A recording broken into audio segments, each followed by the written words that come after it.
우리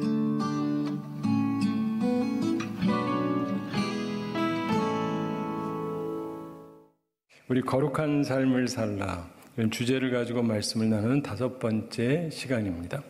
오늘은 죄인들을 구원하면 하늘에서 기뻐한다 이런 제목으로 말씀을 나누겠습니다. 본문이 나오는 누가복음 15장 복음 중에 복음이라고 불리는 아주 귀중한 말씀입니다. 이곳에서 3가지 비유가 나옵니다. 첫째로 잃은 양의 비유가 나오고, 두 번째로 잃은 동전 드라크마의 비유가 나오죠. 그리고 세 번째로 유명한 잃은 아들 탕자의 비유가 나옵니다. 이것은 예수님의 죄인을 향한 관심의 이유, 그 정당성을 설명하는 비유입니다. 그 하나님께서 잃은 생명에 관심을 갖고 계신다는 것을 설명해 주는 말씀입니다. 오늘은 첫 비유, 잃은 양의 비유의 내용을 가지고 말씀을 나누겠습니다. 우리 기독교 신앙은 하나님께서 죄인을 사랑하신다고 믿습니다. 그래서 예수님의 참 제자가 되면 우리 눈이 열려서 모든 편견, 좁은 마음, 비열한 마음에서 벗어나게 됩니다. 하나님께서는 완벽한 자리에 홀로 계시지 않고 유한한 피조물과 생명을 나누시고 끊임없이 자신을 우리에게 주시고 우리의 죄악된 방황과 슬픔의 짐을 대신 지어주시는 분이십니다. 그분이 우리가 섬기는 하나님이시고 바로 예수 그리스도를 통해서 그 하나님의 사랑이 나타났습니다. 우리가 섬기는 하나님은 의로우신 분인데 동시에 사랑이십니다. 근데 바로 이 두 가지 의와 사랑이 겸비된 하나님에 대한 오해가 항상 있어 왔습니다. 그래서 사람들은 자꾸 둘 중에 하나로 치우쳐지는 경향을 보입니다. 우리는 흔히 나름대로 일리가 있지만 치우쳐진 2가지 종류의 사람들을 보게 됩니다. 대다수의 사람들이 이 둘 중에 하나로 치우쳐져서 살아갑니다. 그런데 본문에 나오는 바리새인과 서기관들은 하나님의 의만을 생각하는 사람들이었습니다. 그것을 거룩함의 본질로 생각을 했습니다.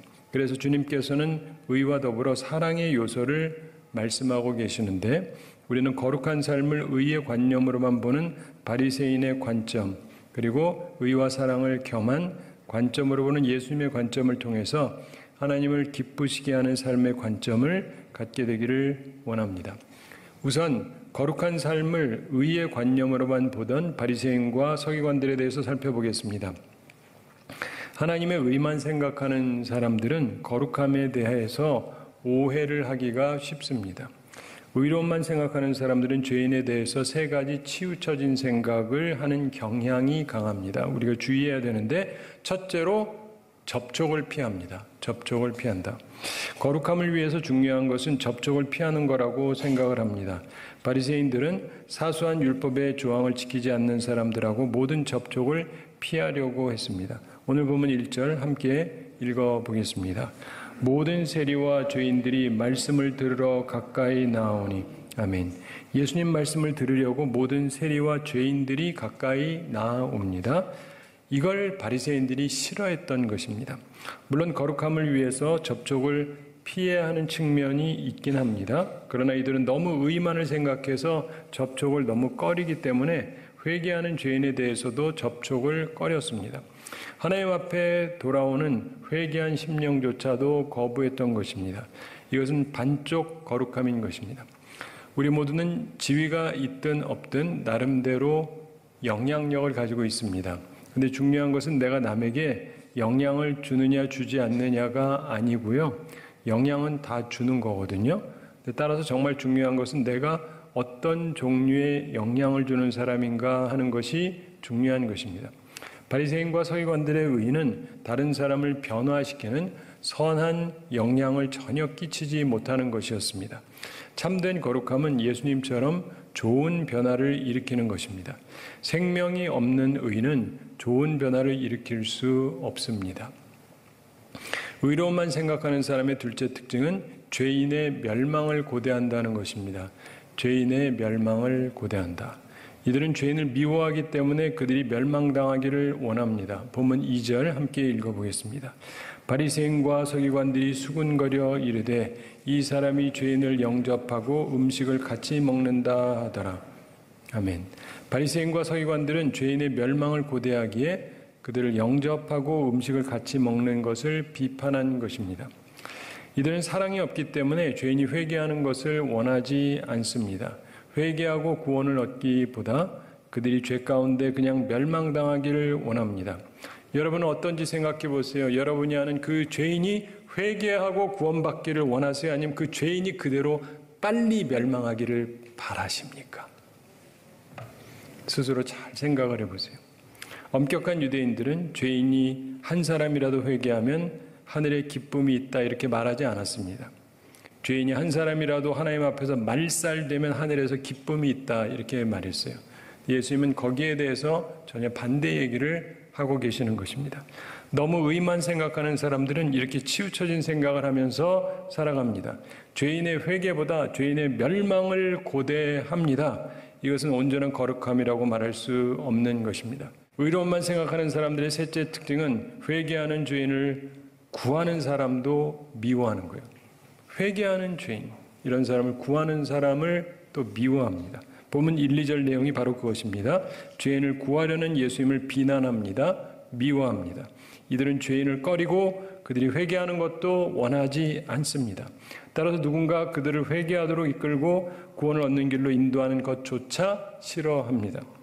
따라서 구원자도 미워합니다. 바로 이것이 본문에 나오는 바리새인들의 모습이었던 것입니다. 본문 2절에서 바리새인과 서기관들이 수군거려 이르되 이 사람이 죄인을 영접하고 음식을 같이 먹는다 하더라 이렇게 말씀하죠. 세리와 죄인들이 주님의 말씀을 듣기 위해서 모였습니다. 교회에 모여든 거랑 비슷해요. 그랬더니 이렇게 원망하고 비난을 했습니다. 이런 형태의 의로움은 온전한 거룩함이라고 말할 수 없습니다. 리더십의 전문가로 유명한 존 맥스웰 목사님이 이런 말을 했습니다. 성실보다 현명한 판단력이 중요하다. 성실함이 중요하죠. 근데 현명한 판단력이 보다 중요하다. 그러면서 이런 예를 듭니다. 어떤 사람이 가장 힘든 일을 열심히 하면 부자가 된다는 말을 들었습니다. 근데 그에게 가장 힘든 일을 생각해 보니까 땅을 깊게 파는 게 힘든 일이에요. 그래서 그가 즉시 뒤뜰로 가서 커다란 구멍을 파기 시작했습니다. 하루도 쉬지 않고 열심히 다 했어요. 근데 그가 얻은 것이라고는 요통밖에 없습니다. 허리만 아파지는 거예요.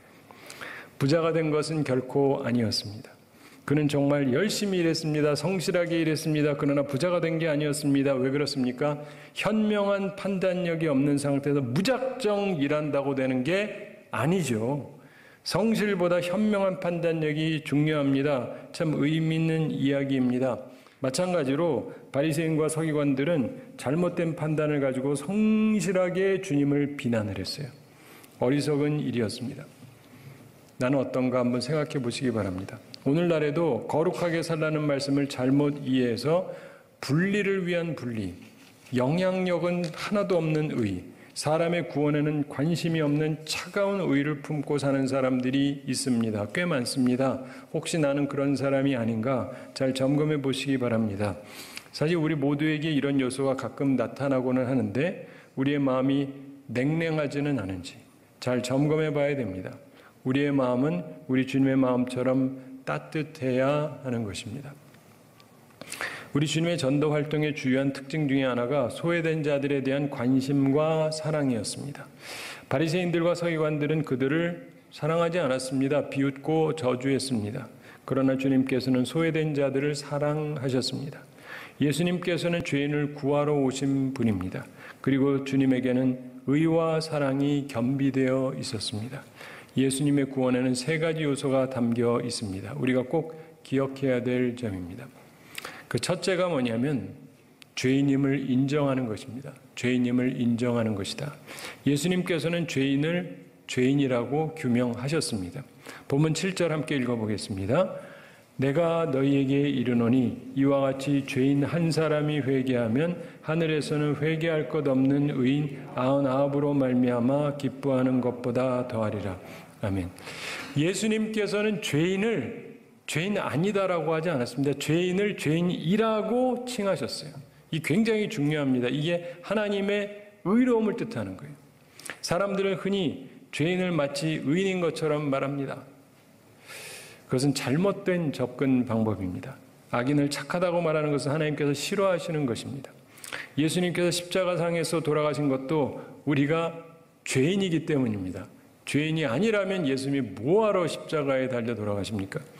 예수님께서는 분명하게 규명하십니다. 죄인을 죄인으로 규명하시고 십자가에 달려 돌아가셨다는 것은 우리가 분명히 죄인이라고 규명하시는 거예요.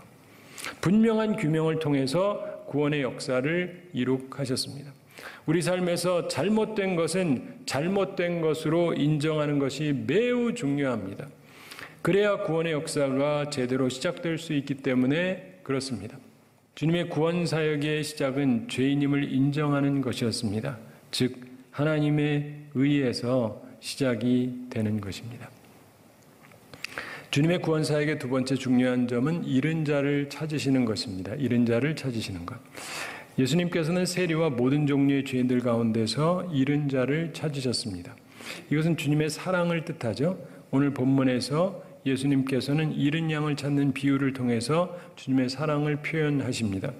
본문 3절에서 예수께서 그들에게 이 비유로 이르시되 그러면서 유명한 잃은 양의 비유를 말씀하십니다. 본문 4절 함께 읽어보겠습니다.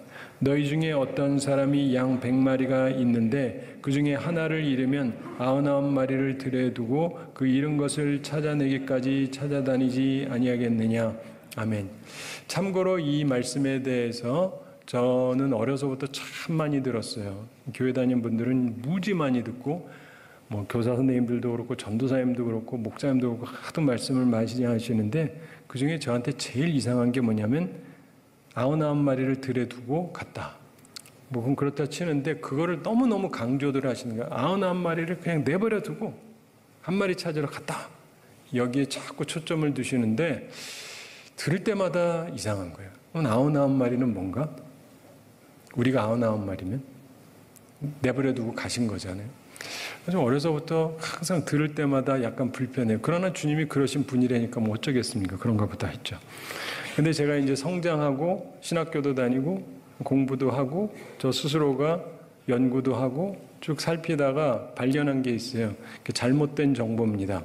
잘못된 정보예요. 무슨 말이냐면 우리나라에서는 흔히 양 잘 안 치잖아요. 근데 이스라엘에서는 양을 치는데 100마리쯤 되면 혼자 치지 않습니다. 자, 여러분 우리 교회 목사는 저밖에 없죠? 모르시나? 또 있어요. 옆에도 계시고 있다고요. 그러니까 제가 여기 잠깐 떠나서 어디 갔다 오면은 목사가 아예 없는 거예요? 있죠. 그런 거랑 비슷한 거예요. 그래서 99마리를 두고 간 건 사실인데 하나를 찾으러 갔다의 초점을 얘기하는 거지 헷갈려져 가지고 아무도 돌볼 사람이 없다는 뜻이 아니에요. 전 그걸 하니까 마음에 평안함이 오더라고요. 저도 갈 때 여러분 헷갈려 두는 거 아니에요? 누가 있죠? 돌보는 분이? 그런 것처럼 그것도 염두에 두실 필요가 있어요. 단지 그 한 마리를 찾는 그 열정에 대해서 설명하고 있는 것입니다. 하여간 예수님께서 너희는 이렇게 하지 않겠느냐 이렇게 질문을 통해서 주님은 그렇게 하신다는 것을 분명하게 말씀하십니다. 길을 잃은 양은요 자기 스스로 찾아올 수가 없어요. 그러니까 길을 잃은 거죠. 그래서 목자가 그 양을 찾으러 나가야 됩니다. 마찬가지로 우리는 죄인인데 스스로 우리 주님을 찾을 수가 없기 때문에 예수님께서 친히 이 세상에 내려오신 것입니다. 성육신 사건, 하나님이 인간이 되셨다. 이게 바로 그것을 얘기합니다. 그래서 우리를 찾아주셨다는 게 성경 말씀입니다. 이것은 주님의 사랑을 말합니다. 우리를 죄인이라고 얘기하시는 의의 하나님이시지만 우리를 찾아와 주시는 사랑의 주님이십니다. 하나님께서는 우리를 진정으로 사랑하십니다.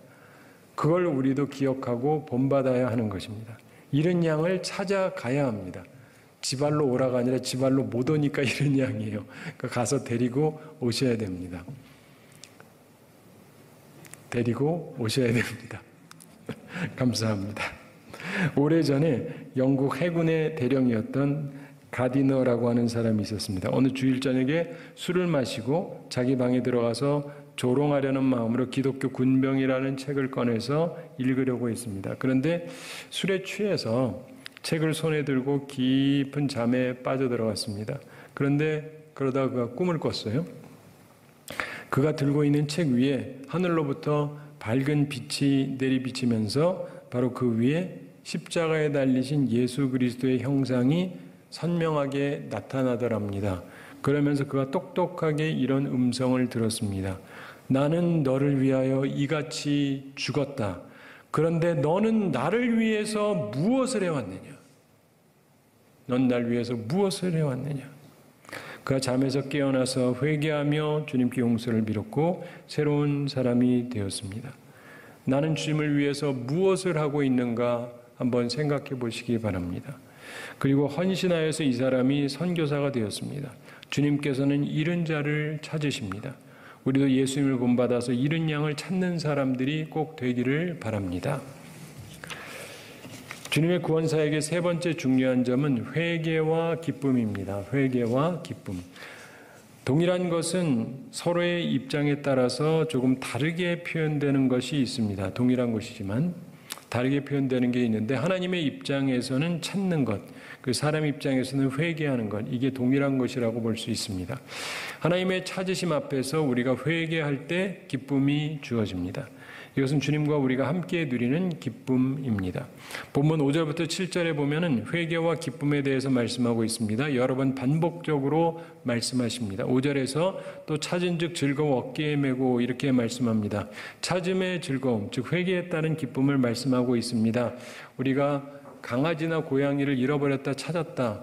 그럼 그냥 데려올 수도 있는데 내가 안고 온다. 그럼 그만큼 기쁨을 표현하는 거죠. 그런 것처럼 여기서는 기쁨을 표현하고 있습니다. 6절 함께 읽어보겠습니다. 집에 와서 그 벗과 이웃을 불러 모으고 말하되 나와 함께 즐기자. 나의 잃은 양을 찾아내었노라 하리라. 아멘. 이 역시 찾음의 즐거움, 즉 회개에 따른 기쁨을 말씀하고 있습니다.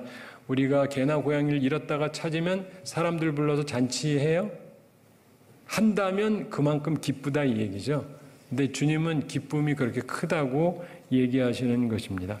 7절에서 내가 너희에게 이르노니 이와 같이 죄인 한 사람이 회개하면 하늘에서는 회개할 것 없는 의인 99으로 말미암아 기뻐하는 것보다 더하리라. 이게 주님의 말씀입니다. 회개할 것 없는 99의 의인이 얼마나 귀합니까? 그런데 주님께서는 회개하는 사람을 그렇게 좋아하신다는 겁니다. 회개하는 사람을 품으신다. 주님께로 오는 사람을 좋아하십니다. 그리고 품어주십니다. 우리는 흔히 넓은 마음을 가진 사람을 좋아하죠.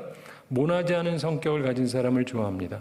그런데 주님께서는 누구보다 넓은 마음으로 부드러운 마음으로 주님께 오는 사람을 품어주십니다. 그리고 기뻐하십니다. 왜 그러냐? 주님께서 이 세상에 오신 이유가 바로 잃은 자를 찾아서 구원하려고 하시기 때문에 그런 것입니다. 한 번은 한 부자 노인이 말을 타고 갔습니다. 부자니까 요즘으로 치면 고급 승용차 타고 가는 거랑 비슷한 건데 그러다가 보니까 어떤 사람이 다리를 제대로 못 써요. 그게 좀 거지 같아요. 근데 이 사람이 즐겁게 춤을 추고 있습니다. 그래서 하도 이상해가지고 그 사람한테 물어봤습니다.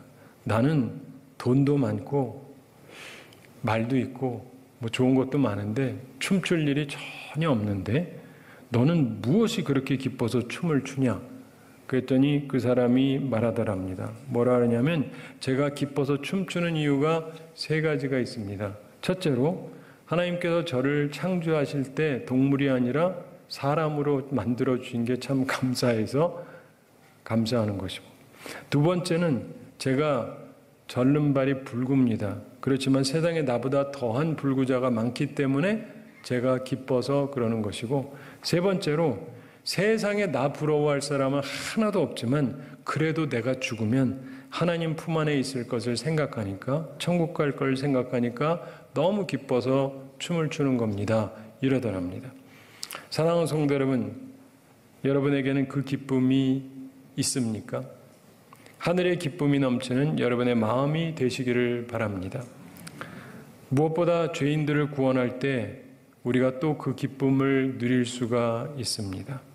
죄인들을 구원하여 하나님의 기쁨에 동참하는 우리 모두가 되기를 바랍니다. 요즘 한국교회를 보면요, 기쁨이 별로 없어요. 왜 그런지 아세요? 전도를 안 해서 그래요.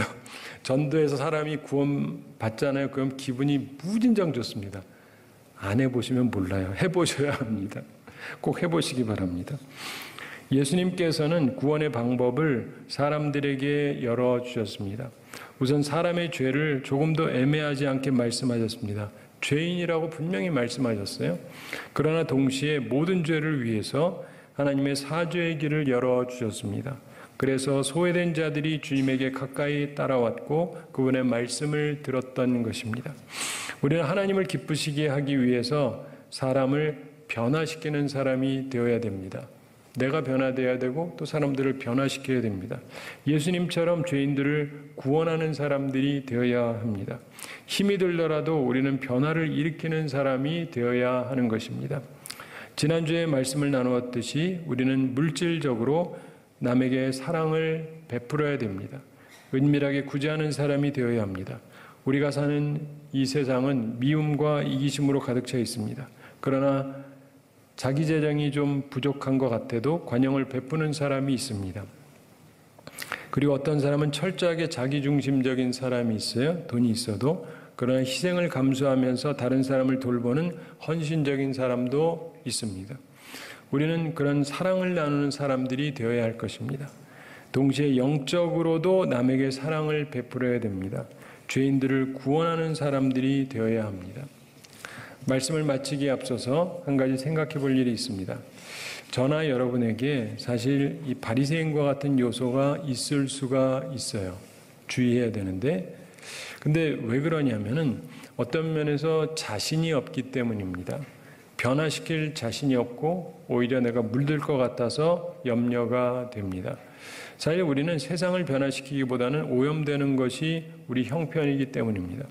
중요한 것은 우리가 하나님의 사랑과 능력 안에 거하는 것입니다. 내 능력으로는 안 됩니다.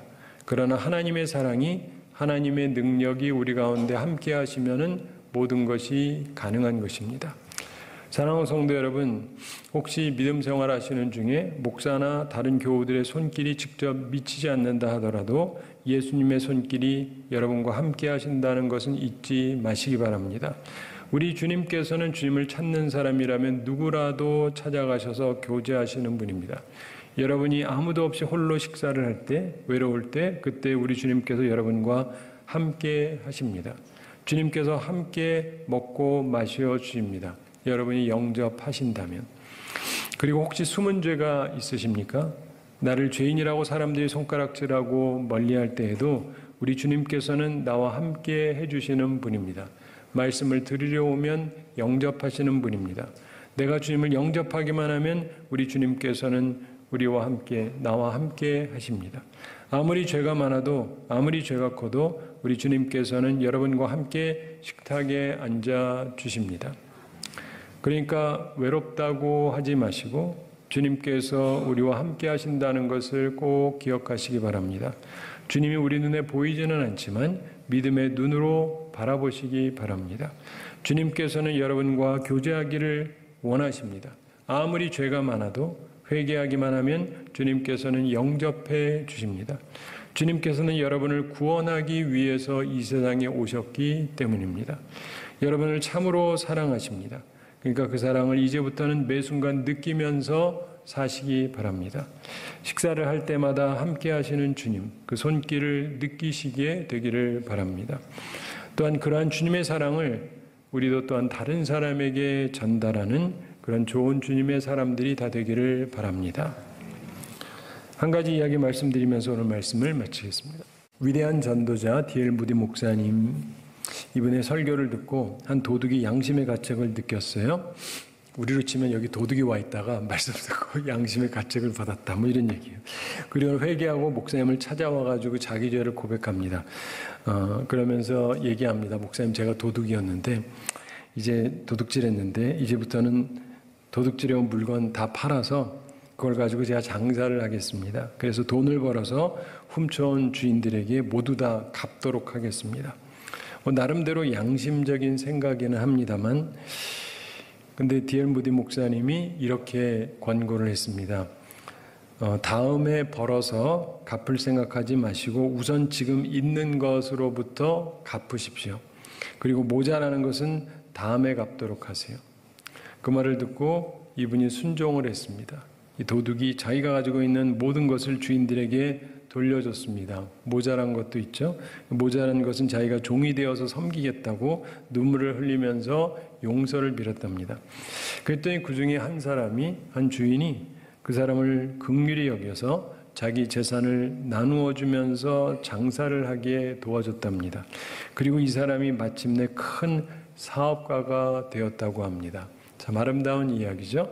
사랑하는 성도 여러분, 남의 물건을 도둑질하면서 살던 사람이 우리 주님을 만나서 변해서 새로운 삶을 살고 남을 돕는 삶으로 뒤바뀌는 것, 바로 이것이 죄인을 구원하는 것입니다. 얼마나 아름다운 일입니까? 바라기는 우리 모두 주님의 사랑 안에 거하면서 그 사랑을 전함으로 죄에서 구원함을 얻고 죄인들을 구원하는 삶을 사는 우리 모두가 되기를 우리 주님의 이름으로 축원합니다.